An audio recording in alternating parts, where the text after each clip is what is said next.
আসসালামু আলাইকুম বন্ধুরা, কেমন আছেন? আশা করি ভালো আছেন। আজ আমি রান্না করে দেখাবো পালং শাকের ঝোল। এই শীতে পালং শাকের ঝোলটা অনেক মজার হয়, সেই জন্য আপনাদের মাঝে নিয়ে আসছি। প্রথমে আমি এখন দিয়ে দেবো সাদা তেল। এর ভিতরে এখন আমি অ্যাড করব 2 থেকে 3টা পেস্ট করছি। এখন ভালো করে নাড়াচাড়া দিয়ে নেব। নিয়ে এর ভিতরে এখন আমি অ্যাড করব কিছুটা আদা রসুন বাটা। তারপর নাড়াচাড়া দিয়ে এর ভিতরে আমি অ্যাড করব আলুটা ভালো করে একটু ভেজে নেব। তার ভিতরে এখন আমি অ্যাড করব একটু লবণ স্বাদ মতো। এরপর নাড়াচাড়া দিয়ে আমি ঢেকে রাখবো আলুটা কিছুক্ষণের জন্য। কিছুক্ষণ পরে আবার ঢাকনাটা উঠিয়ে নাড়াচাড়া দিব, দিয়ে দেখবো যে আলুটা সিদ্ধ হয়েছে কিনা।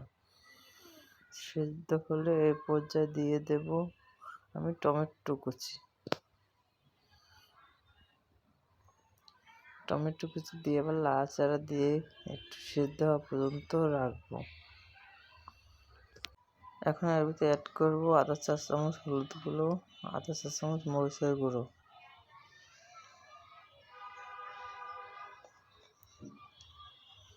তারপর আমি একটু এর ভিতরে পানি দেব, যেন হলুদ মরিচের কাঁচা ঘ্রাণটা না আসে। এই জন্য আমি একটু পানি দিয়ে ভালো করে মশলাটাকে কষিয়ে নেব।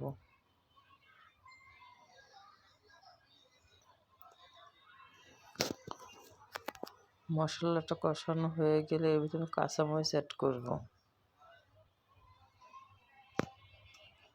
এখন আমি এর ভিতরে অ্যাড করে দেব শাকগুলো দিয়ে দেব।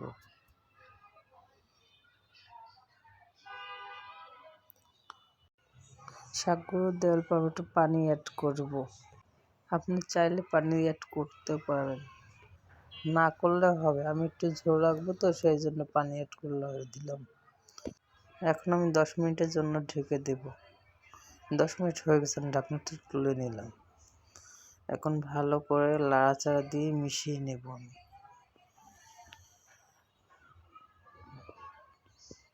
মিশানো হয়ে গেলে আলুটা আমি ভেঙে দেব। আলুটা ভেঙে দিলে ঝোলটা একটু ঘন হবে, সেই জন্য। এখন আমার রান্নাটা শেষ। এখন আমি পরিবেশনের জন্য বাটিতে তুলে নেব। আমার ভিডিওটা যদি কারো ভালো লেগে থাকে সাবস্ক্রাইব করে দেবেন।